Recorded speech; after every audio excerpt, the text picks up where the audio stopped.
रोज रोज त्याच चवीचे वरण म्हणा, आमटी म्हणा खाऊन कंटाळा येतो.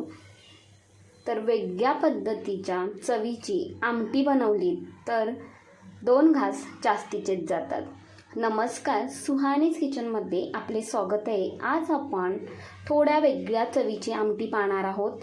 अजिबात व्हिडिओ स्किप करू नका, शेवटपर्यंत नक्कीच पहा. चला तर मग लगेचच रेसिपीला सुरुवात करूया.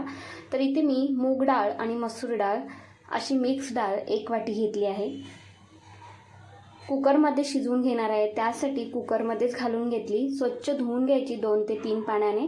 त्यानंतर यामध्ये पाव चमचा हळद आणि अर्धा चमचा तिखट घालून घेतले. अर्धा कांदा उभ्या स्लाइसमध्ये कापून घ्यायचा, तो यामध्ये घालून घ्यायचा. टोमॅटो 1 कापून घेतला, तो सुद्धा यामध्ये बारीक करून घालायचा. थोडीशी कोथिंबीर घालून घेतली. देठासकट घालायची म्हणजे चव खूप जबरदस्त येते.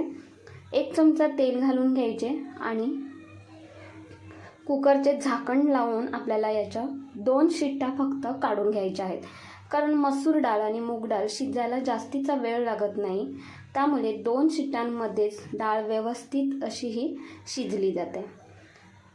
तर कुकर थंड झाल्यानंतर इथे मी तुम्हाला उघडून सुद्धा दाखवते. मस्त अशी डाळ शिजली गेली आहे.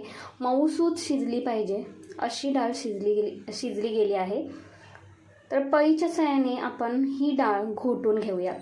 जास्त सुद्धा डाळ आपल्याला घोटायची नाही आहे. जास्त डाळ घोटून घेतली की आमटीची चव आहे ती वेगळी येते. त्यामुळे थोडीशी डाळ आहे ती थोडीशी जाडसरच ठेवायची, म्हणजे चवीला आमटी मस्त लागते. तर 1 ग्लास पाणी घालून घेतले. जितपत तुम्हाला आमटी पातळ पाहिजे, सैल पाहिजे त्यानुसार पाणी यामध्ये घालायचे. गॅसवरती कढई गरम करायला ठेवली. त्यामध्ये 1 मोठा चमचा तेल घालून घेतले. तेल व्यवस्थित गरम झाले की पाव चमचा मोहरी घालायची. मोहरी व्यवस्थित फुलू द्यायची. पाव चमचा जिरे घालायचे. जिरे आणि मोहरी व्यवस्थित फुलली की आमटीला टेस्टसुद्धा खूप छान येते. त्यामुळे अजिबात गडबड करायची नाही, व्यवस्थित फुलू द्यायचे. 5 ते 6 कढीपत्त्याची पाने. ठेचलेला लसूण जरूर घालायचा. तर इथे मी ठेचलेला लसूण 5 ते 6 पाकळ्या घेतल्या आहेत आणि ठेचूनच घालायचा. त्याने सुगंध खूप मस्त येतो आमटीला आणि चव म्हणाल तर 1 नंबर येते. तर इथे व्यवस्थित हे परतून घ्यायचे तेलामध्ये. छान असं परतून घेतल्यानंतर आता यामध्ये आपल्याला हिंग घालायचा आहे. तर पाव चमचा हिंग घालून घेतला.